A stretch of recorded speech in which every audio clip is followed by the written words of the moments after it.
오늘 저희들에게 주신 말씀은 골로새서 3장 1절부터 11절 말씀입니다. 위의 것을 찾으라. 같이 읽으시겠습니다. 시작.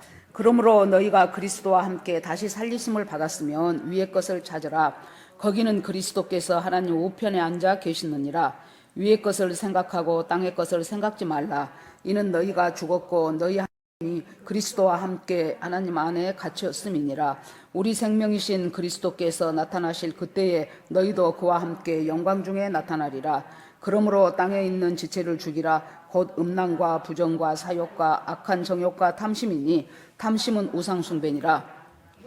이나여 하나님의 진노가 임하느니라. 너희도 전에 그 가운데 살 때에는 그 가운데서 행하였으나 이제는 너희가 이 모든 것을 벗어버리라. 곧 분과 악의와 회방과 너희 입에 부끄러운 말이라. 너희가 서로 거짓말을 말라. 옛사람과 그 행위를 벗어버리고 새사람을 입었으니 이는 자기를 창조하신 자의 형상을 좇아 지식에까지 새롭게 하심을 받는 자니라. 거기는 헬라인이나 유대인이나 할례당과 무할례당이나 야인이나 스구디아인이나 종이나 자유인이 분별이 있을 수 없나니 오직 그리스도는 만유시요 만유 안에 계시니라. 아멘. 기도합시다. 하나님 감사합니다.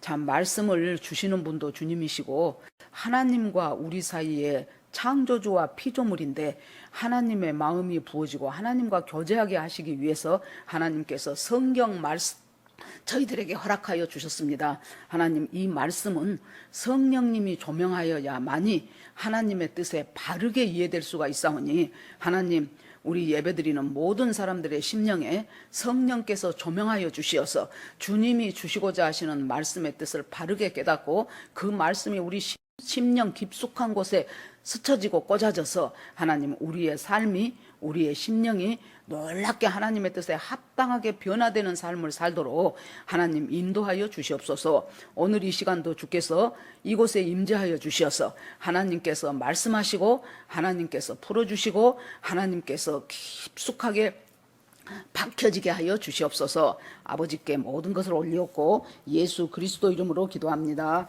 아멘. 인사하시겠습니다. 우리는 복받은 사람들입니다. 네, 오늘 또 은혜 주실 줄 믿습니다. 네, 아멘. 우리가 예수 그리스도를 내 구주로 받아들이기 전과 받아들이기 후에 아주 근본적이고 본질적으로 달라진 것이 두 가지가 있어요. 하나는 뭐냐 그러면은 내가 죄인이라는 것을 알게 돼요. 내 죄가 안 보이던 죄가 보여지기 시작해요. 그리고 우리가 정체성을 제대로 확립하게 돼요. 그래서 이 정체성이라는 것은 우리가 태어나면서 부모, 형제, 주변 사람들에 의해서 왜곡된 정체성을 가지고 있는 경우가 많아요. 아들을 굉장히 바란 집에서 딸이 나왔다. 그러면은 참 쓸데없는 것이 나왔구나. 그러면은 자기도 모르는 사이에 자기가 쓸데없는 존재라는 것을 각인시키면서 살아와요. 학교를 다니면서 공부를 못하면 너 커서 나중에 뭐가 되겠냐? 너 하는 것이 그렇지 뭐. 네가 뭘 할 수 있겠어? 그러면서 굉장히 나는 아무것도 할 수 없는 사람. 나는 실패한 인생. 이런 식으로 우리 정체성이 우리도 모르는 사이에 왜곡되게 확립이 돼버려요. 그런데 예수가 내 구주라는 것을 알게 되면 지금까지 나를 형성했던 그 정체성이 너무 터무니없이 잘못된 것이고 왜곡된 것이었다는 것을 깨닫게 돼요. 하나님이, 천지를 창조하신 하나님이 그 외아들 독생자 예수 그리스도를 이 나를 위해서 십자가에서 죽기까지 사랑한 존재가 나라는데 거기서 우리가 바뀌어요. 내 정체성은 쓸데없는 존재가 아니고 무시받은 존재가 아니고 해봐야 아무것도 이루어낼 수 없는 그런 존재가 아니고 하나님이 그 아들이 죽기까지 십자가에서 모진 고난과 조롱을 다 받고 죽으면서까지도 나를 위해서 나를 사랑하도록 만들어진 그 존재가 나로구나. 그 정체성이 딱 확립이 되면은 그 다음에 자연스럽게 자존감이 올라갑니다. 자존심과 자존감은 차이가 있어요. 말은 제일 끝자리 하나 차이지만은 자존심은 어떻게 해서든지 내가 남보다 잘났다고 우기고 싶은 마음이 자존심이에요. 자존감은 내가 아무리 형편이 무인지경이고 내가 아무리 별 볼 것 없어도 나는 하나님 앞에 매우 소중한 존재다. 그것을 깨닫는 것이 자존감이에요. 우리 주님은 일부러 그렇지 않는데 그거 깨닫고 잘 살아라가 아니고 그것이 사실이에요. 예수님이 우리를 죽기까지 사랑했어요. 그리고 나서 그것을 깨닫은 자에게 너는 나에게 있어서 이 세상 어느 것과도 바꿀 수 없는 정말로 네가 소중한 존재란다. 그걸 깨닫게 하시는 분이 주님이시죠. 자, 이 골로새 교회는요, 이것에 문제가 생겼습니다.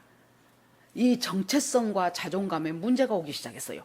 골로새는 에베소 교회에서 내륙 지방으로 약 160km 정도 떨어진 곳에 세 도시가 있었어요.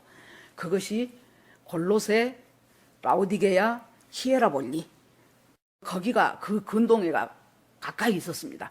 그렇기 때문에 바울이 서신을 보내면 그 세 교회가 서로 회람해서 볼 수 있어요. 그래서 가까운 지역에 위치하고 있는 세 교회들이었는데 원래 이 골로새 교회는 바울이 개척한 것이 아니고 바울의 동역자였던 에바브라가 개척을 했어요.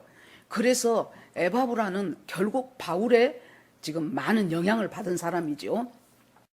에바브라가 교회를 개척을 해서 거의가 이제 이방인들이에요. 그 교회 개척 멤버들이. 그래서 이 사람들이 믿음이 지금 잘 자라고 교회가 제대로 부흥이 되려고 하니까 사단이 가만히 있겠습니까? 아니지요. 이단들이 들어오기 시작했어요. 그런데 이 골로새에 들어온 이단들은 참 복잡한 이단들이었어요. 여러 가지 것이 합해져 갖고 만들어진 이단인데요. 처음에는 그리스 철학으로 위장을 했어요. 그리스 철학에다가 그 다음에 또 천사 숭배에다가 그 다음에 금욕주의 사상에다가 이런 모든 것들이 합해져 가지고 또 유대교에다가 그래 가지고 들어와서 그리스의 고상한 철학을 가지고 나와서 이 사람들을 흔들기 시작하니까 골로새 교인들이 너무나도 빨리 쉽사리 무너지기 시작하면서 다시 예수를 믿기 전에 살았던 옛 생활로 신속하게 돌아가 버리는 거예요. 그래서 에바브라가 감옥에 갇혀 있는 바울을 찾아와서 지금 골로새 교회에 이런 어려운 문제가 있습니다. 참 이것이 굉장히 고민입니다 하고 얘기를 하니까 바울이 그 소식을 듣고 편지를 썼어요. 그래서 그 편지를 두기고 편에다가 보내서 골로새 교회한테 읽도록 한 것이 골로새서예요. 그러니까 여러분이 만약에 바울이라면 에바브라한테 그 소식을 듣고 그 교회의 문제점이 지금 이단이 들어왔는데 그 이단의 특징은 여러분 뭡니까? 예수를 흔드는 거예요. 그래서 예수의 신성을 부인하도록 만들고 예수의 인성을 부인하도록 만들어요. 예수님은 하나님의 아들로 육체로 그대로 인간의 모양으로 인간으로 오셨기 때문에 완전한 하나님이자 완전한 인간이에요. 그래서 예수님은 우리 히브리서에 보면은 그는 온전한 완전한 인간으로 오셔서 우리 인간들의 연약함을 체휼하지 않는 분이 아니다. 막 부정을 써갖고 강력한 긍정이지요. 우리의 인간으로 오셨기 때문에 인간의 연약함을 잘 알아요. 배고프면 힘들다는 것을 알아요. 피곤하면 쉬어야 된다는 것을 알아요. 아프면 고통스럽다는 것을 다 알아요. 주님이 조롱과 핍박과 십자가와 모든 것을 겪은 주님이시기 때문에 그 주님은 우리의 연약함을 체휼하신 분이다. 그래도 되는데 체휼하지 않는 분이 아니시다라고 강하게 긍정의 말씀을 히브리서에서 하고 있죠. 그 예수님을 흔들어요. 어떤 이단들은 신성을 흔들고 뭐 하나님의 아들이 다 있겠냐 하면서 신성을 흔들고 어떤 이단들은 하나님의 신성으로 왔다면 어떻게 그 거룩한 하나님이 이 죄 많은 더러운 인간의 몸을 입고 올 수가 있느냐. 아마 인간의 몸처럼 보였을 것이다. 실제로 인간은 아니었을 것이다.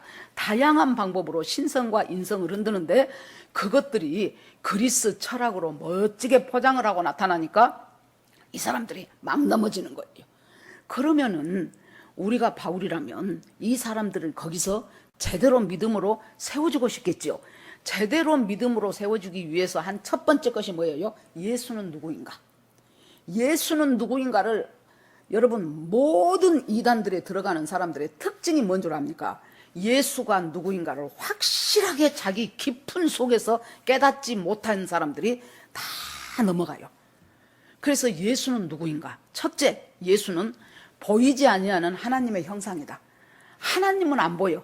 그런데 안 보이는 하나님을 보이게 이 땅에 와서 인간으로 하나님은 이런 분이다 하고 사신 분이 예수님이에요. 그래서 하나님 안 보여서 몰랐는데요, 그 말은 이제 통하지가 않아요. 예수님이 살아간 3년 반의 그 공생애를 보면 아, 하나님은 이런 분이구나 충분히 깨닫게 보이지 아니하는 하나님의 형상이에요, 예수님이. 두 번째는 뭡니까? 모든 만물을 창조하시는 창조자예요. 그러니까 그 당시에 헬라의 철학들은 로고스를 막 찾으려고 애를 썼는데요, 그 철학들의 특징이 뭐냐 그러면은 만물의 기원이 어디서부터 생겼냐? 물일 것이다, 불일 것이다, 먼지일 것이다, 뭐 다양하게 이야기들이 많아요. 철학이라는 것이 원래 어떤 학문입니까? 인간이 어떤 존재인가를 알아가는 학문이고, 두 번째는 그것을 깊이 연구하다 보니까 신은 어떤 존재인가를 알기 위한, 해답을 내기 위한 학문인데, 그 철학이 아직도 신이 누구인가를 몰라요. 이것이 헬라 철학들이 복잡했거든요. 그 당시에 뭐 소피스트들, 뭐 소크라테스, 아리스토텔레스, 뭐 플라톤, 수많은 사람들이. 그래서 예수 그리스도는 만물의 생성이 물이고 불이고 먼지고 그것이 아니고 만물보다 먼저 계셔서 만물을 창조하신 분 예수 그리스도가 만물을 창조한 것이니까 그 근본은 예수 그리스도지, 엉뚱한 데서 찾으려고 하는 헬라 철학에 넘어가지 마라 그랬어요. 그래서 2장 8절에 보면은 너희들에게 무슨 철학과 헛된 속임수로 너희의 영혼을 오략질할까 조심하라는 거예요. 헛된 철학과 속임수에 팔려가다 보면은 결과적으로 우리들의 영혼이 도둑질을 맞아버려요. 그래서 우리의 영혼 사냥꾼들이에요, 그 사람들이. 우리 영혼을 사냥해서 결국에 주님과 떨어지게 만들고 우리를 지옥 백성으로 가게 하는 악한 사단의 술수가 그 속에 있다는 거예요. 그래서 첫 번째, 예수가 누구인가를 분명하게 말합니다. 그것이 이제 1장부터 계속되어 오고 있어요. 그러면 이제 두 번째, 그 예수가 누구인가를 분명하게 붙잡았다면 그 예수를 믿는 나는 누구인가, 그 말이에요. 나는 누구인가. 첫째, 내 정체성을 바로 해야 돼요. 내 정체성을 바로 하는 데 있어서 첫 번째 나는 누구인가. 나는 예수 그리스도와 함께 십자가에서 죽었던 사람. 우리가 지금을 살면서 내가 예수 그리스도와 십자가에 죽었다니 우리가 잘 이해가 안 되잖아요. 이것이 영적 현주소예요. 육적 현주소는 지금 우리가 여기 있는 것이 육적 현주소예요. 그러나 예수 믿고 구원받은 사람들의 영적인 현주소는 갈라디아서 2장 20절처럼 내가 그리스도와 함께 십자가에 못 박혔나니, 박힐 것이니가 아니라 박혔나니 완료요, 완료. 내가 그리스도와 함께 십자가에 못 박혀버렸어요.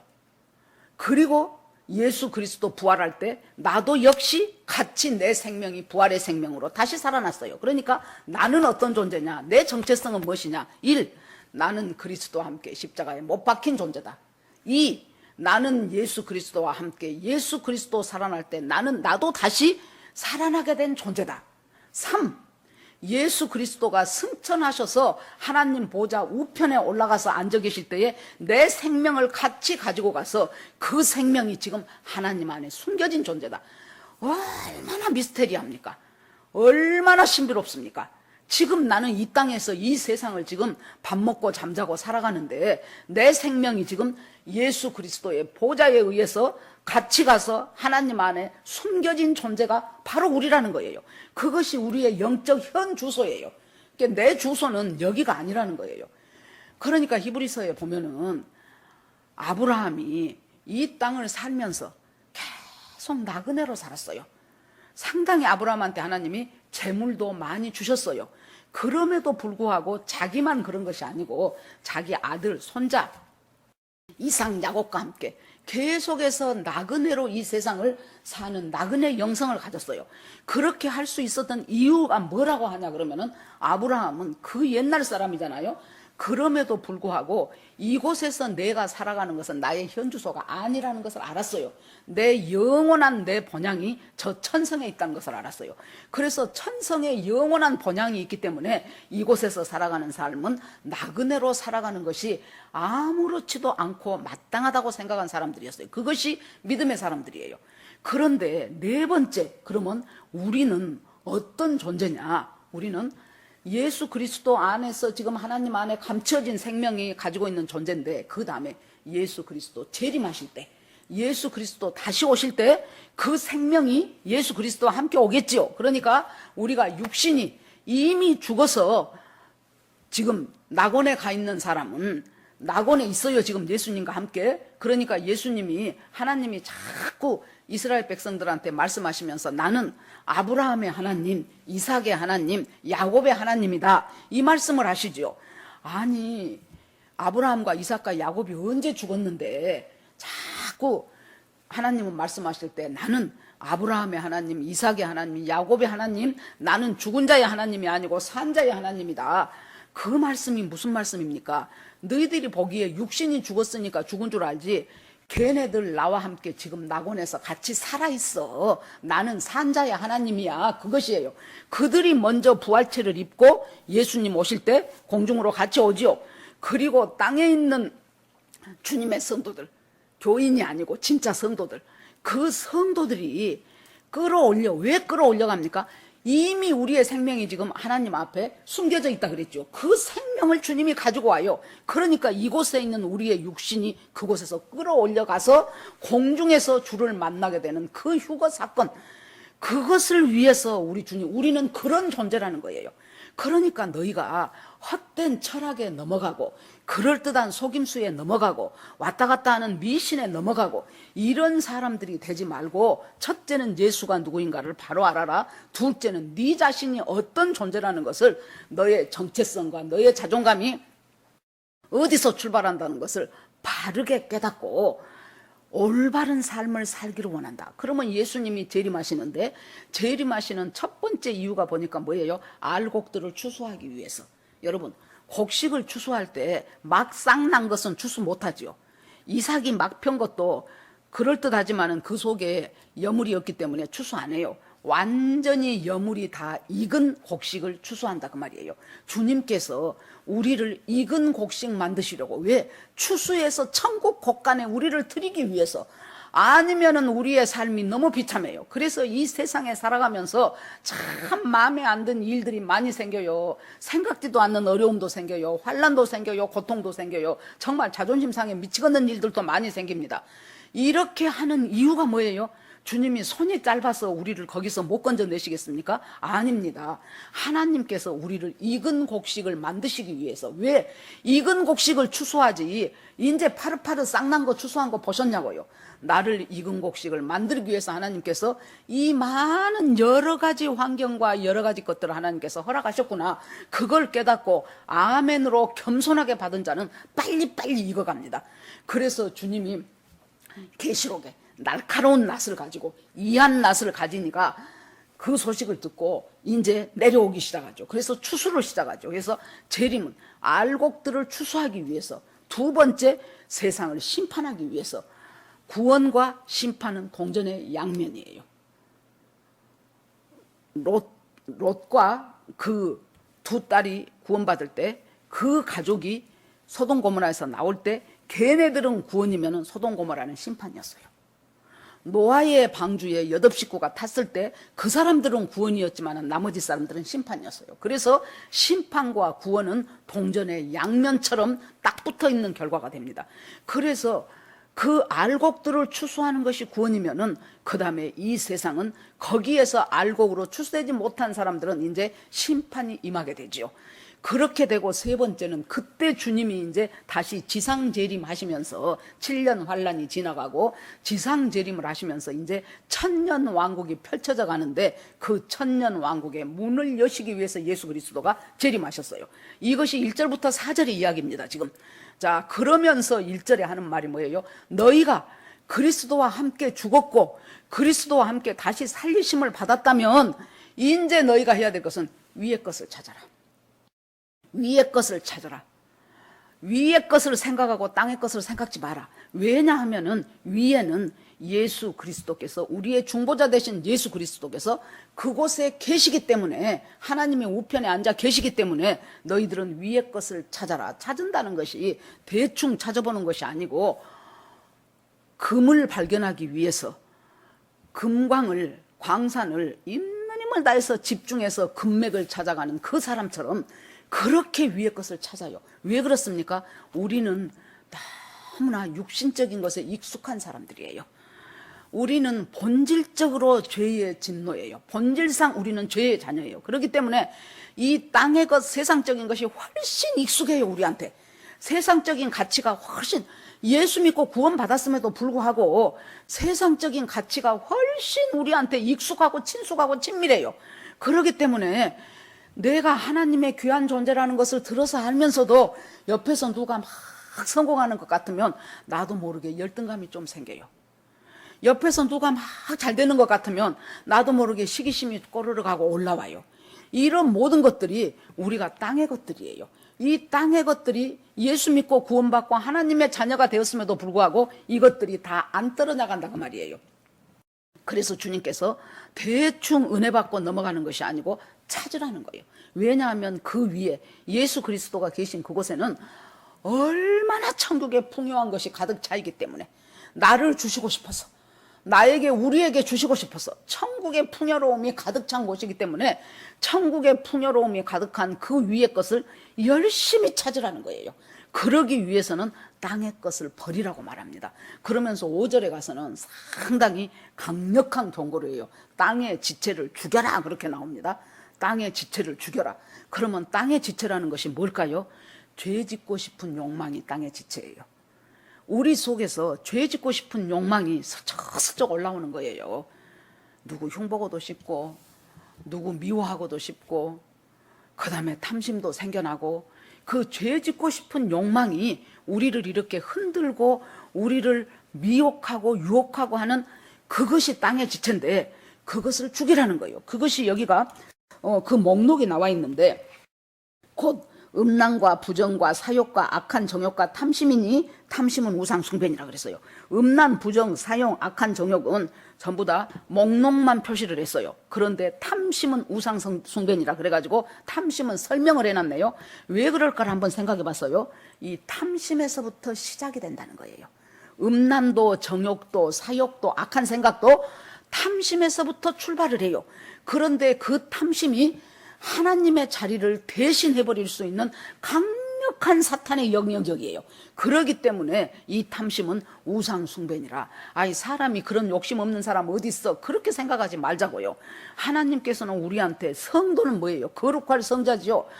거룩한 삶을 살기 위해서 우리를 부르셨어요. 거룩하다는 것은 세상 가치와 구별된 삶을 살아는 거예요. 아무리 그것이 보편화되어 있는 가치라고 할지라도 그것이 하나님의 뜻이 아닌 것이라 싶으면은 그 가치를 거절할 수 있는 것이 바로 우리 성도라는 의미지요. 땅의 지체를 죽여라. 죄 짓고 싶은 욕망. 그런데 우리가 예수 믿고 구원받고 나면은 달라진 것이 하나 있는데 뭐냐면은, 전에는 죄 짓고 싶은 욕망이 있을 때 죄 지어도 별로 그렇게 양심의 가책이 없었어요. 그리고 그냥 무관심해요. 거기서 끝나는 것이 아니고 어떤 경우에는 그것을 즐기기까지 했어요. 그랬는데 예수 그리스도를 영접하고 나니까 그 죄가 별로 즐겁지가 않아요. 그리고 굉장히 마음이 불편하고 굉장히 힘들고 괴로워져요. 그러면 여기서 어떻게 해야 될 것인가? 이제는 우리가 우리를 미혹하는 그 죄의 유혹을 갖다가 우리가 그것을 거부하면 거절이 돼요. 거부하세요. 어떤 유혹이 싹 찾아왔을 때 슬며시 손잡지 말고, 나는 너를 허락할 수가 없다. 왜냐하면 나는 하나님의 사람이기 때문에. 지금까지 내가 그것 아무렇지도 않게 살았지만은 이제부터는 나는 너를 거절하겠다. 나는 너를 거부하겠다. 그렇게 하고 내 의지적인 거부를 주님의 이름을 힘입어서 딱 하고 나면은 주님이 주시는 기쁨이 내 안에 생기기 시작해요. 이런 일들이 하나하나 쌓여져 가면서 땅에 있는 지체를 죽여져가는 과정이 되는 거예요. 그 다음에 두 번째 우리가 생각해 보고선 땅의 지체를 죽인다는 것에, 예수님이 우리를 자라나라고 하셔요. 어디까지 자라나라고 하십니까? 그리스도의 장성한 분량에 이르도록까지 자라나라고 하셔요. 모든 생명이 있는 것은 여러분 자라나게 돼 있어요. 무엇이 됐든지 간에 생명이 있으면은 그것은 동물이든 식물이든 자라나게 돼 있습니다. 조그만한 병아리가 자라나면서 모이 몇 번 집어먹은 것밖에 없는데 점점 커서 어미닭으로 변하는 거 보십시오. 제가 한 달 전인가 한 달 반 전 그쯤 될 때 산에를 갔다 오다가 우리 집 가까이 다 내려왔는데 어떤 사람이 화분을 뽑아가지고 화분에서 화초를 뽑아가지고 그냥 거기 산에다가 버려버렸더라고요. 그런데 날이 추우니까 내 생각에 저거 이대로 놔두면 저거 죽겠네. 그런데 그걸 가져가서 어떻게 할 수가 없어서 제일 위에 있는 윗대목 3군데만 이렇게 똑똑 끊었어요. 제가 한 몇 센치밖에 안 되게. 그렇게 해갖고 집에 가지고 와서 작은 화분에다 심어놓고 한 3일을 두고 보면 얘가 죽을 것이면 죽을 것이고 살 것이면 그때까지 살 것이다 하고 이름도 몰라요. 어떻게 보니까 선인장 종류도 같은데 선인장은 아니에요. 그래서 그걸 갖다 해놓고 날마다 내가 한번 들여다보는 거예요. 한 3일쯤 지냈는데 조금 더 싱싱해져요. 그러더니 자라나요. 3개 끊어놨는데 그 3개 꺼진 것이 5개가 돼요. 그러더니 세상에 그것에서 쭉 하나 멋이 대가 올라오더니 그 4군데에 노랗고 잘잘한 꽃들이 이쁘게 피어요. 야, 이거 참 신기하네. 그러면서 너 나 고맙지. 너 내가 발견 안 하고 그대로 놔뒀더라면 너 하루 이틀 지나면은 딱 이제 얼어서 죽어버려. 그런데 내가 꺾어갖고 와서 화분에다 놔뒀더니 점점 자라면서 저만 자란 것이 아니라 5개로 불어나고 불기만 한 것이 아니고 꽃대가 올라와서 꽃까지 피고. 여러분, 생명이 있는 것은 자라나게 돼 있어요. 정도의 차이가 있어서 그러지 자라나게 돼 있어요. 그런데 주님이 그래서 너희들이 자 예수 믿고 구원받고 예수가 누군지 알고 그 다음에 내가 누군지 알았다면 이제 우리는 거기서 자라나야 돼요. 자라나야 되는데 어디까지 자라날까요? 예수 그리스도의 장성한 분량까지. 예수 그리스도의 장성한 분량으로까지 우리가 자라나는 거예요. 그런데 이것이 자라나지 못하게 만든 가장 큰 원인이 뭔 줄 압니까 여러분? 게으름이에요. 우리가 게으름은 별로 죄라고 생각을 안 해요. 자, 이스라엘 백성이 출애굽했습니다. 하나님께서 약속의 땅 가나안까지 간다고, 가나안 땅을 너희들한테 주겠다고 했어요. 하여튼 천신만고 끝에 가나안 땅에 가지요. 그러니까 그곳에 텅 비워놓고 그곳에 살던 사람들을 전부 다 아이고 우리는 물러갈 테니 이스라엘 백성이요 당신들 사세요 그러고 전부 떠났습니까? 아니에요. 거기에 가니까 가나안 7족속들 자기들이 터줏대감이라고 하면서 강력하게 이스라엘 백성과 싸우기 위해서 준비하고 있는 가나안 7족속이 그 가나안 땅에 다 퍼져 있었어요. 가나안 땅은 싸워서 쫓아내야 되는 곳이에요. 무주공산이 아니에요. 싸워서 쫓아내요. 무엇 갖고요? 말씀 붙잡고. 말씀 언약궤 먼저 들고 제사장이 요단강에 들어갔을 때 물이 끊겼죠.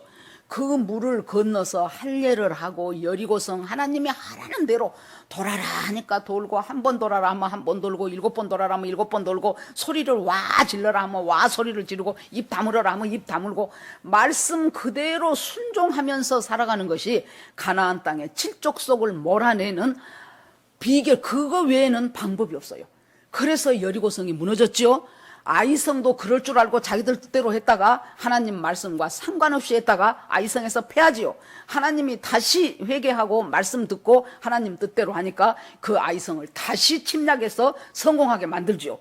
그러니까 여러분 그것은 지금 그런 경우에 우리들이 정복해야 되고 우리들이 뿌리를 내려야 되는 그 가나안 땅이라는 곳이 여러분 우리 심령으로 생각을 해보자고요. 우리 심령에도 우리가 예수 믿기 전에 먼저 내가 터줏대감입니다 하고 들어앉아 있었던 가나안 7족속이 있다는 거예요. 그것들이 어떤 것들이냐 하면은 자 음란한 것, 음란성, 그 다음에 질투가 끊임없이 생겨지는 질투성, 그 다음에 포악성, 교만성, 뭐 아집성 이런 것들이 있는데 그 중에 하나가 태만성이에요. 게으름이에요. 게으름이 우리가 내 심령을 천국으로 만드는 데 있어서 강력한 방해를 하는 그 게으름이 태만성이에요. 그렇기 때문에 우리가 예수 그리스도의 장성한 분량까지 자라가는 것을 아주 강력하게 방해하는 방해 요소 중에서 가장 강한 방해 요소가 바로 게으름이라는 거예요. 그러니까 이런 것들을 갖다가 땅의 지체를 죽이라고 주님이 아주 강하게 말씀하십니다. 그래서 음란과 사욕과 이런 모든 것들을 탐심이 우상 숭배니라, 만약에 이것들을 그대로 두고 가나안 칠족속을 그대로 두고 가나안 땅에 있다면 그 칠족속들이 어떻게 하겠습니까? 전부 다 이스라엘 백성들을 다 죽이고 몰아내고 자기들이 다시 이스라엘 백성이 발을 못 붙이게 하겠죠. 그러면 애굽에서 떠나온 그것이 무슨 소용이 있어요? 애굽에서 노예로 살다가 구원받은 그것이 무슨 효과가 있냐고요. 그런데 그것들을 몰아냈을 때 몰아내는 만큼 내 영역이 확장되는 것이죠. 내 심령 속에 들어있는 이것들, 대표적인 것들이 아까 내가 7개 말했어요. 교만과 아집과 음란과 거짓과 질투와 태만과 이런 것들을 몰아내지 않으면 어떻게 해요? 이것들로 인하여 하나님의 진노가 너희에게 임하느니라, 이렇게 주님께서 말씀을 하십니다. 옛날에는 너희가 하나님을 모를 때는 그렇게 살았어. 그리고 그것들하고 손잡고 짝짝꿍하며 살았어. 그런데 이제는 너희들이 벗어버려야 될 때가 되지 않았느냐. 이제 벗어버려야 될 것과 입어야 될 것을 계속해서 앞으로 말합니다. 벗어버려야 될 것은 옛사람을 벗어버려라. 옛사람은 우리가 혼의 영역이에요.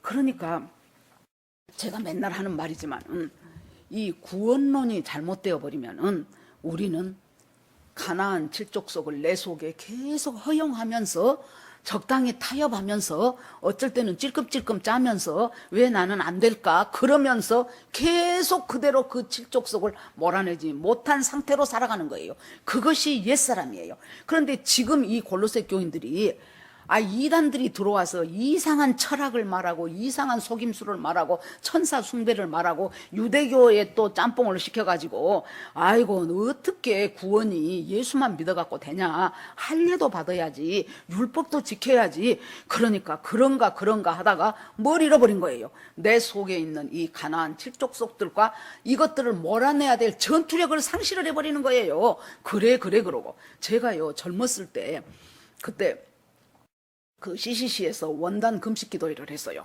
그래서 그 젊은 나이에는 참 금식하기가 쉽지 않잖아요. 그래서 그 금식 기도를 갔어요. 그래서 금식 기도를 하고 이제 방이 있는데 그 방에 이제 한 7, 8명씩 이제 이렇게 모여 있지요. 그러는데 내 옆에 있는 자매 한 사람이 나한테 와가지고 아이고 저 집사님 그러면서 좀 하고 싶은 말이 있대. 그래서 그러냐고 해보시라고. 그랬더니는 자기는 지금 어느 교회를 다니는데 자기가 직장을 다니는데 자기 직장의 상관이에요. 그 사람이 어느 교회 안수 집사님이래요.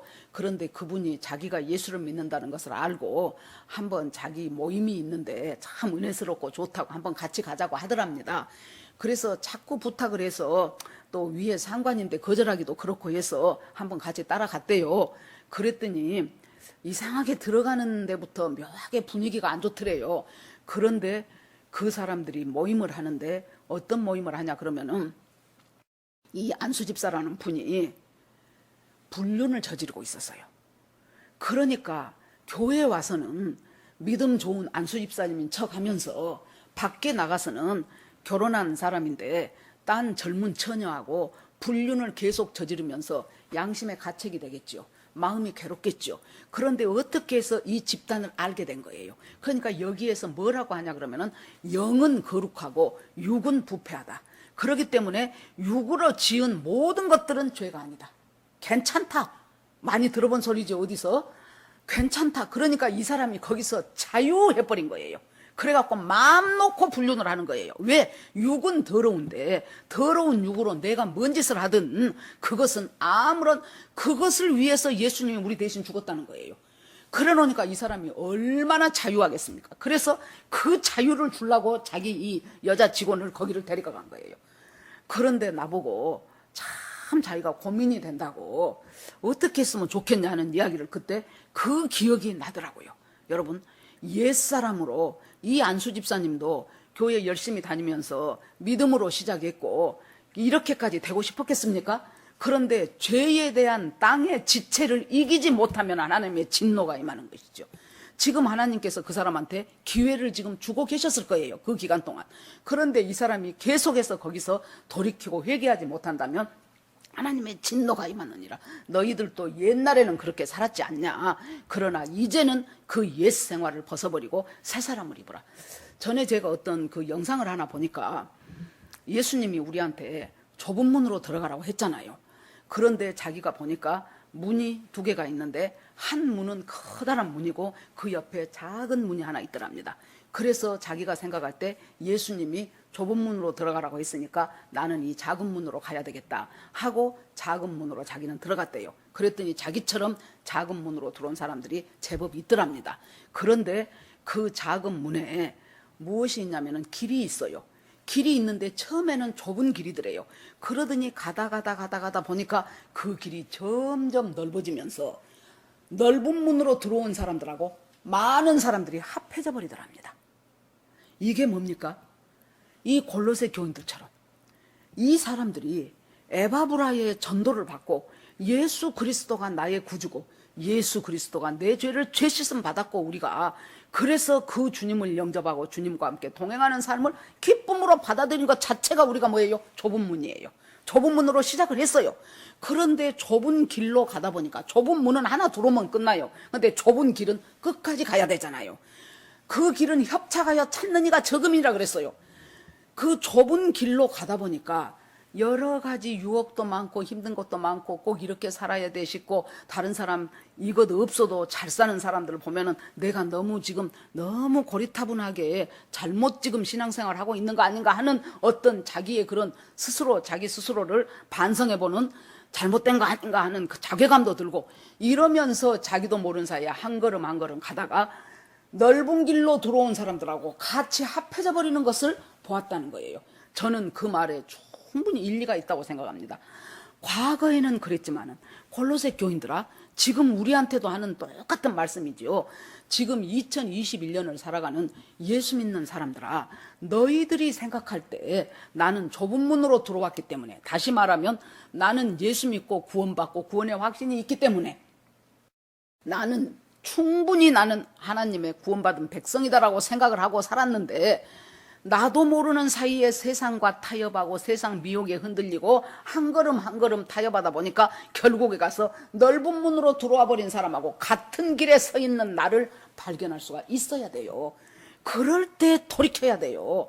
그러면서 여기서 과거에는 너희가 그렇게 살았지만은 이제는 그러지 않아야 된다. 그 옛길을 벗어버려야 된다라고 강력하게 얘기를 하면서 그러면서 아주 구체적인 얘기가 너희가 새 사람을 입었다. 이 모든 것을 벗어버리고 그러면서 구체적인 것 중에서 뭐예요? 부끄러운 말과 거짓말을 하지 말고 옛사람과 그 행위를 벗어버리고 새 사람을 입으라 그랬어요.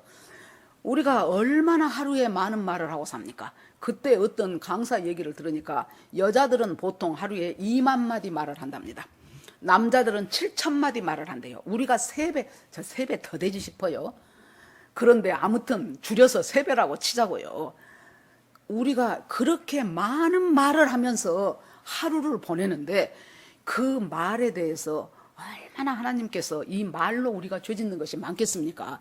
그래서 첫째 부끄러운 말을 버리고 거짓말을 버리라. 아까도 제가 순두부 갖고 왔다고 해갖고 회개하라고 목사님 그랬는데 제가 이제 웃기느라고 그렇게 말을 했지요. 그랬는데 여러분 부끄러운 말은 뭐일까요? 하나님이 기뻐하시지 않는 말. 그 말이 비록 욕이나 뭐 이런 것은 아닐지라도 음담패설이나 그런 것은 아닐지라도 우리가 그렇게 그런 말들 안 하고 살아요. 그럴지라도 주님이 보시기에 별로 마음이 탐탁지 않는 기뻐하지 않는 말 그것이 부끄러운 말이 아닐까요? 그리고 거짓은 모양이라도 버리라 그랬잖아요. 악은 모양이라도 버리라 그랬잖아요. 그래서 우리 속에서 나도 모르는 사이에 슬쩍슬쩍 거짓으로 얘기하고 싶어지는 그런 것들을 버리라고 주님이 말씀하십니다. 구체적인 것으로 먼저 우리가 할 수 있는 내가 일상생활 가운데서 내가 먼저 작정하고 할 수 있는 부끄러운 말과 거짓된 말을 버리는 것 이것이 경건에 이르기를 연습하는 첫 단추라는 거예요. 이 일들을 하기 시작해라. 그러면서 새 사람을 입으라라고 말합니다. 여러분 입기 위해서는 벗는 것이 있어야 되죠. 어떻게 새 사람으로 입는다는 것은 뭐예요? 예수 그리스도로 입으라는 거예요. 12절에도 옷 입으란 말이 나옵니다. 여러분 옷은 군인은 군복을 입어요.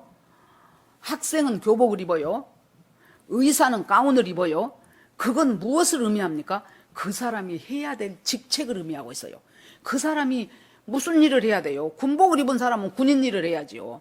교복을 입은 학생은 학교 일을 해야 학생 일을 해야지요. 가운을 입은 의사는 의사 일을 해서 환자를 돌봐야지요. 그런 것처럼 자꾸 우리가 예수 그리스도로 옷을 입는 거예요. 그것이 새 사람을 입는 거예요. 그 새 사람을 입게 하는 것 중에서 12절에 보니까 새롭게 하는 것은 예수 그리스도의 창조하신 자의 형상을 따라 우리가 계속 날마다 새롭게 되는데, 중요한 것은 뭐냐 그러면 이 새롭게 되는 데 있어서 비결이 무엇일까요? 끊임없이 우리 속으로 말씀이 흘러 들어와야 돼요. 그것 외에는 비결 없어요. 어디 엄청난 집회에 가서 2박 3일 동안 쥐하고 난리치고 뜨끈뜨끈해져 갖고 오죠. 그거 얼마 값니까? 많이 가면 일주일 못 가요. 한 2, 3일 가면은 내가 언제 그랬냐고 싸하니 식어져요. 거기에서 확실하게 내가 붙잡은 한마디 정도 남을지 몰라요. 그것이 나쁘다는 것이 아니에요. 그런 것도 우리가 필요합니다. 그때 뜨겁게 은혜도 받는 일은 우리한테 중요합니다. 그런데 우리를 새 사람을 입어서 계속 변화시키는 것은 끊임없이 흘러 들어오는 주님의 말씀이에요. 끊임없이 이미 우리 속에는 가나안 칠족속들이 터줏대감처럼 자리 잡고 있었기 때문에 그것들이 계속 흘러 들어오는 그 참 별것 아닌 것 같은 그 말씀의 물줄기에 그것들이 흘러져 나가요. 저는 그 생각이 들어요. 옛날에 우리 어렸을 때 마당이 흙마당이었잖아요. 그러면 갑자기 여름에 소나기가 싹 쏟아진다든지 막 갑자기 비가 오지요. 그러면 이제 그 흙마당에 이제 흙탕물이 저 땅 가장자리에 마당 가장자리에 이렇게 흘러가고 고이고 그래요. 그러면은 그때 우리 집이 이렇게 그 축대가 있었어요. 그 축대 사이로 맑은 생수가 똑똑똑똑 떨어져요. 그쪽으로. 그러면은 아이고 저 생수 떨어져 봤자지 뭐 전체적으로 저렇게 흙탕물인데 그렇게 하고 어디 나가서 한 2시간 볼일 보다 오지요.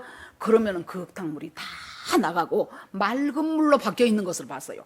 그때 제가 참 아니 그때 떨어질 때 한 방울 한 방울 그 가늘게 떨어지는 그 물이 어떻게 이 많은 흙탕물을 결국에 다 몰아냈을까? 이것이 바로 말씀의 능력이에요. 우리 속에 가나안 칠족 속으로 자리 잡고 있는 죄의 본성, 우리는 그 본성하고 친해요. 우리가 그렇게 살았기 때문에 익숙해요. 습관도 됐어요. 그런데 끊임없이 떨어지고 있는 내 심령에 떨어지고 있는 그 말씀의 물줄기가 계속 떨어질 때 언제 보니까 그것들이 점점 사라져 없어지고 내가 예수 그리스도로 새 사람을 입게 되고 땅의 지체를 죽이는 것이 하나씩 하나씩 승리해가는 과정이에요. 땅의 지체를 하나씩 죽일 때 하나님께서 우리한테 뭘 주신 줄 압니까? 굉장한 기쁨을 주셔요. 와 하면서 주님이 꼭 너 잘했다. 주님이 하게 하셔놓고도 너 참 잘했다. 잘했어. 그렇게 하면서 우리한테 이 땅의 지체를 죽여가는 것, 그 과정들을 하나님께서 기쁨으로 하게 하시고 했을 때 기쁨으로 잘했다고 하시고, 그러면서 12절에 보니까 너희 하나님의 택하시고 거룩하시고 사랑하신 자처럼 긍휼과 자비와 겸손과 온유와 오래 참음으로 옷 입고, 자 옷을 입어야 되는데 긍휼, 자비, 겸손, 온유, 오래 참음, 여러분 이거 우리의 속성입니까? 아니지요. 우리하고 반대되는 속성이지요. 이건 누구의 속성입니까? 하나님의 속성이지요. 그러면은 우리가 예수 믿고 구원받고 성령님이 들어오셨잖아요. 그러면은 내 안에 참 성령님한테도 미안해. 너무 지저분한 것들이 우리가 많으니까 내 속에 시기, 질투, 음모, 모략 뭐 다양하지요. 그럼에도 불구하고 성령의 속성이기 때문에 성령께서 긍휼과 자비와 온유와 오래 참음과 이 성령이 그 일을 우리로 하여금 해낼 수 있도록 우리를 유도를 해가요. 그래서 우리가 주님 나는 안 되겠습니다. 저 사람 참 밉습니다. 이 환경 참 견디기 힘듭니다. 그런데 주님께서 저에게 이것을 넉넉하게 이길 수 있도록 성령께서 역사하여 주시옵소서 하고 내 자신을 메꿔놨을 때 성령이 말할 수 없는 탄식으로 우리를 위해서 간구하셔요. 로마서처럼 말할 수 없는 탄식으로 우리를 위해서 간구하시니까 언제 보니까 그렇게 도저히 안 되고 죽어도 안 되겠던 그것이, 그 성질이, 그 분노가, 그 미움과 그 억울함이 넘어가지는 것을 발견할 수 있어요. 이것 갖고 고민했던 사람이 누굽니까? 사도 바울이지요. 그래서 로마서 7장 8절부터 8장 2절까지 사이에 쭉 나오잖아요. 사도 바울이 바울이 예수 믿고 구원받고 하나님만 위해서 살기로 모든 것 배설물로 여기고 지금 주님 따라가는 사람 아닙니까? 그런데 보니까 자기 심령 속에 자기가 원하는 하나님의 법은 이루어지지 않고 원치 않는 사망의 법이 자기를 사로잡아 오는 것을 보는도다. 죄의 법이 나를 사로잡아 오는 것을 보는도다. 그걸 보고 나니 너무 자기 자신이 절망스러운 거예요. 오라, 나는 공고한 자로다. 누가 이 사망의 몸에서 나를 건져낼까? 방법이 없네. 그러고 8절로 넘어가면은 생명의 성령의 법이 죄와 사망의 법에서 나를 해방시켰느니라.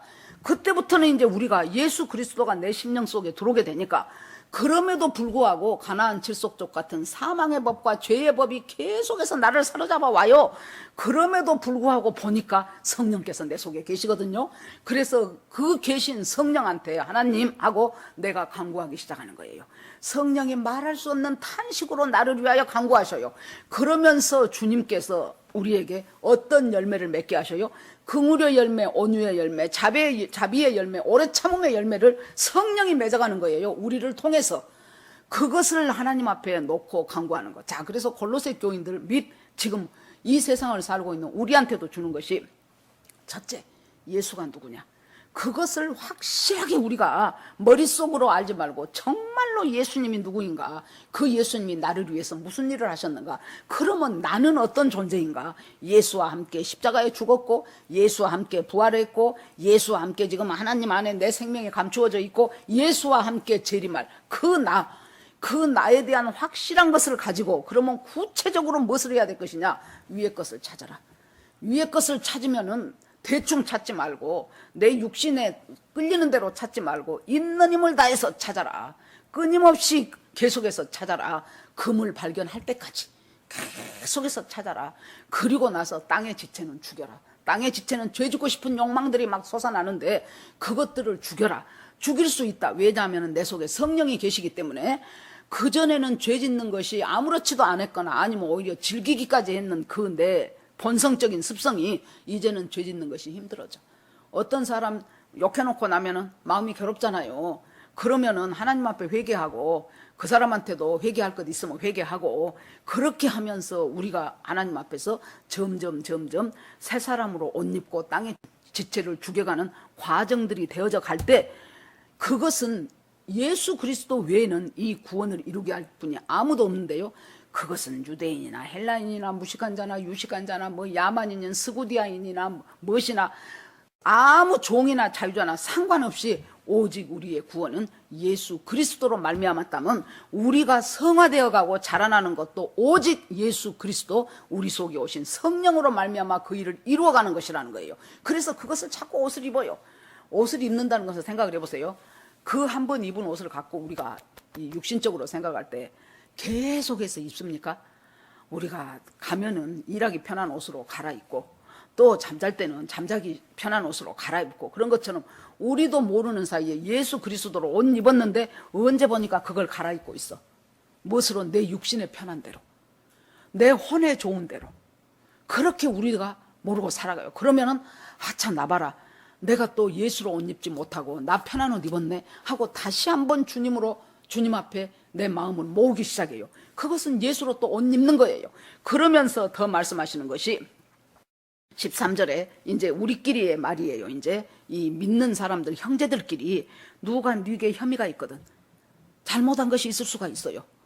그 혐의가 있거든, 서로 용납하여 피차 용서하되 주께서 너희를 용서하신 것 같이 너희도 그리하고. 그래서 공동체라는 것이 굉장히 중요한데, 이 공동체 속에서 전부 기질이 다르고 습관이 다르고 살아온 환경이 다른 사람들끼리 모여가면서 살아요. 나는 A가 좋다 하면 너는 B가 좋아요. 어떤 사람들이 여행을 가기로 이렇게 이제 모으잖아요. 한 5-6명이 했다고 칩시다. 그러면은 거기서 각각 다 나타나죠. 처음에 목적지를 무주 구천동으로 잡았다고 칩시다. 그러면 가다가 보니까 차가 막혀. 그러면은 그 중에 분명히 어떤 사람 나타납니까? 꼭 거기까지 가야 되냐? 아무데나 우리들끼리 친교 도모하러 왔으니까 샛길로 빠져서 지방도로로 빠져가지고 그냥 적당한 데서 밥 먹고 다시 가자, 이런 사람이 있어요. 그러면 또 어떤 사람이 있습니까? 절대로 목적지까지 기어이 가야 돼. 무주 구천동을 가기로 했는데 무슨 소리냐, 지금 경기도 충청도도 못 벗어났는데 기어이 거기를 가야만 돼요. 가는 과정도 우리가 가다 보면은 거기서 다 알게 돼. 어디서 밥 먹을까 그러면 가다 보면은 거기서 좋은 데 나오면 아무 데서나 먹으면 되지, 이런 사람 있어요. 또 어떤 사람은 일일이 해요. 여기서 거기까지 몇 시간 걸리고, 거기에 맛집은 어디고, 거기에 시장은 어디고, 그 다음에 거기서 우리끼리 무엇을 해갖고, 그 다음에 어디 가서 무엇을 사고, 그 다음에 도착하는 지점이 어디고, 그것을 아주 시간대별로 멋대별로 그러게. 여러분 보세요. 기껏 해봐야 무주 구천동 하나 갔다 오는데 그렇게 의견들이 다양한 속에서 살아가는 사람들이 우리 사람들이에요. 하나님은 그렇게 우리를 다양하게 만드셨어요. 그러기 때문에 어떻게 해요? 피차 용납하는 것이 굉장히 중요하다는 거예요. 저 사람은 저렇게 생각하는구나. 저 사람은 웃긴 애가 아니고 저 사람은 저렇게 생각하는구나. 저 사람이 저 사람의 성향이고 기질이구나. 그렇게 하면서 용납하고 용서하고, 그 다음에 그것까지는 우리가 한다고 칩시다. 그 다음에 하나님이 하나를 더 요구하셔요. 뭡니까? 사랑을 하는 거예요. 사랑은 온전하게 매는 띠니라. 거기다가 플러스해서 사랑까지 주님이 하라고 말씀하시죠. 사랑이 우리에게 속성이 없는 것이라니까요.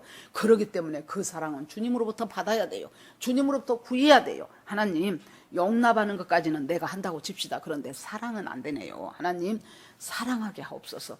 주님의 사랑이 부어지게 하옵소서 하고, 하나님의 사랑을 향하여 한 걸음 나아가는 것, 그걸 주님이 우리에게 말씀하시면서 마지막으로 이제 그리스도의 평강이 너 마음을 주장하게 하라. 여러분, 고대 강실에 살아도 마음에 평강이 없으면 못 살아요. 여러분, 주님이 부활하시고 나서 첫 번째 하신 말씀이 샬롬, 너희에게 평강이 있을지어다. 주님은 우리가 평강하기를 굉장히 원하십니다. 그런데 여러분, 인생 살아보니까요, 평강하기 싫은 사람이 누가 있습니까? 평강이 안 되는 이유가, 가장 큰 이유가 뭐라고 생각하십니까? 내 영적인 내공이 약하면 평강이 안 돼요. 낙엽 가랑잎 하나만 떨어져도 달달달달 내 온 마음이 뒤집어져요. 잔잔한 호수에 이파리 하나 떨어져도 호수 물이 다 요동을 쳐버리는 것처럼 별것 아닌 일 하나만 생겨도 내가 내 마음을 추스리지를 못해요.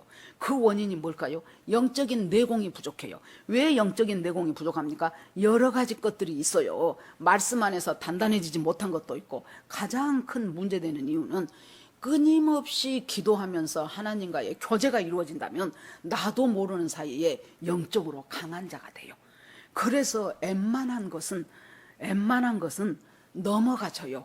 그리고 우리가 극단적으로 우리 인간 살아가면서 참 우리가 힘든 것이 뭐예요? 죽는 것이 끝이잖아요. 인간적으로는. 그러면 생각해 봅시다. 죽는 것이 끝이라면, 이 일로 인해서 내가 죽는다고 치자. 그러면 내가 주님을 확실하게 붙잡고 있다면 죽으면 천국이요.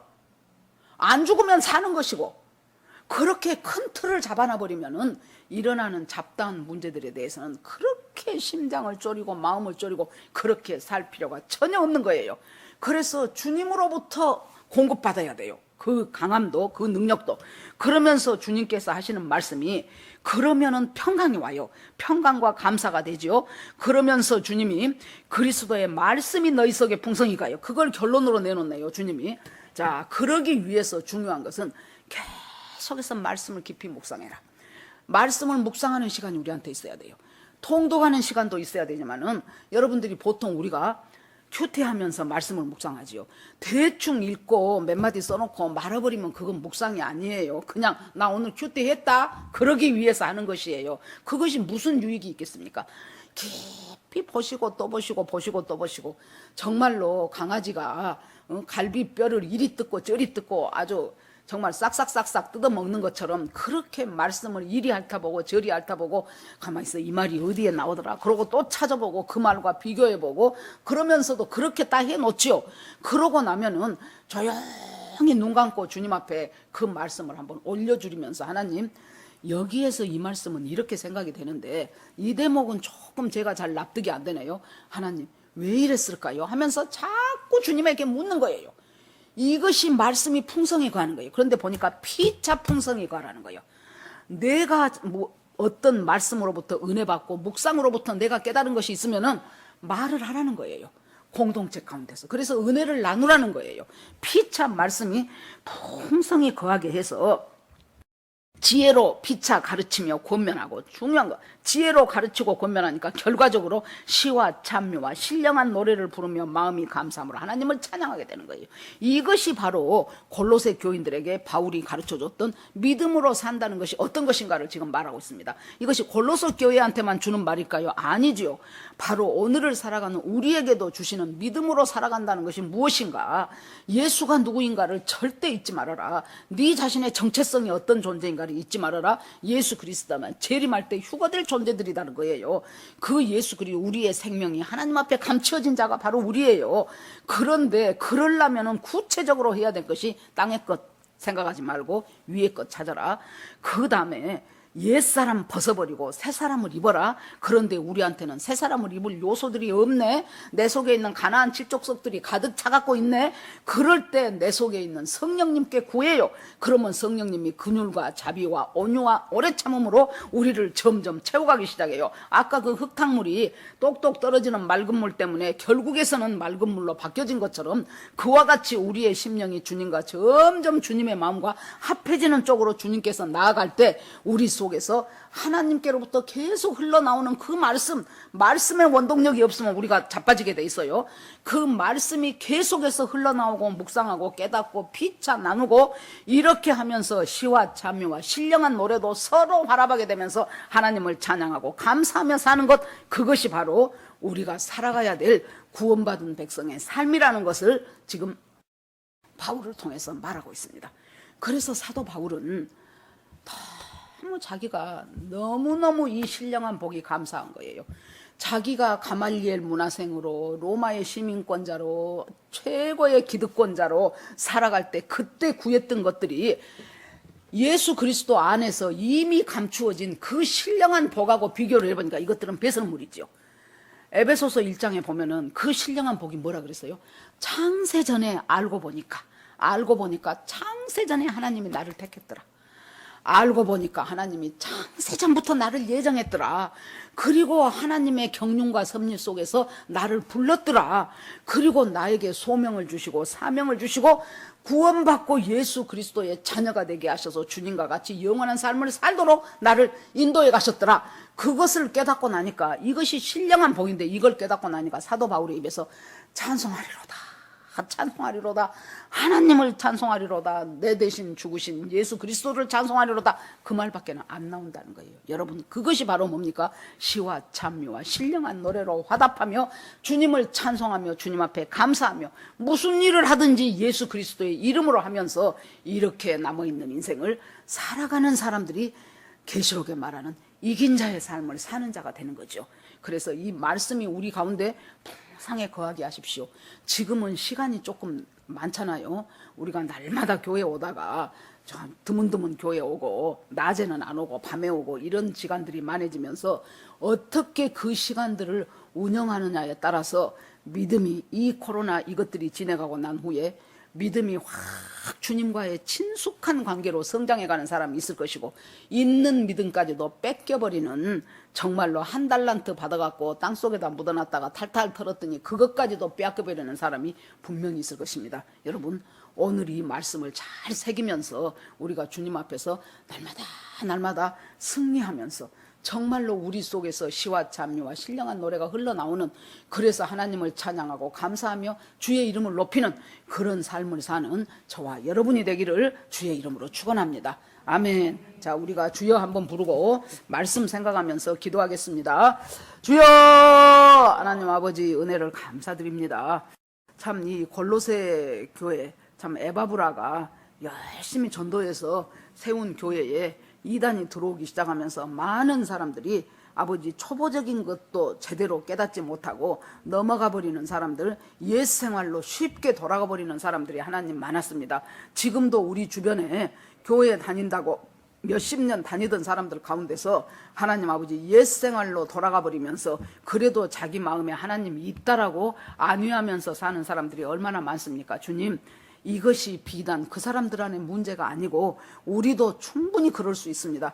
좁은 문이라고 예수 믿고 들어와 봤더니 점점 그 길이 넓어지니까 나도 모르는 사이에 넓은 길로 가버리는 사람들이 얼마나 많습니까? 하나님 아버지, 끝까지 마지막까지 정말로 예수님의 천사장의 호령과 나팔 소리가 날 그때까지 하나님 좁은 길, 좁은 문에서 좁은 길로 계속해서 그 길이 작고 좁고 협착하지만은 그래도 주님과 함께 동행하면서 살아갈 때 주님께서 우리에게 귀한 것들로 천국의 놀라운 것들로 신령한 복으로 끊임없이 채우실 주님을 찬양하면서 그렇게 살아가는 저희가 되기를 끝까지 하나님 아버지 중간에 중도 포기하지 않는 저희들이 되도록 하나님께서 신령한 복으로 공급하시고 하나님의 능력과 힘으로 안내해 주실 것을 간절히 바라며 예수님 이름으로 기도합니다. 아멘.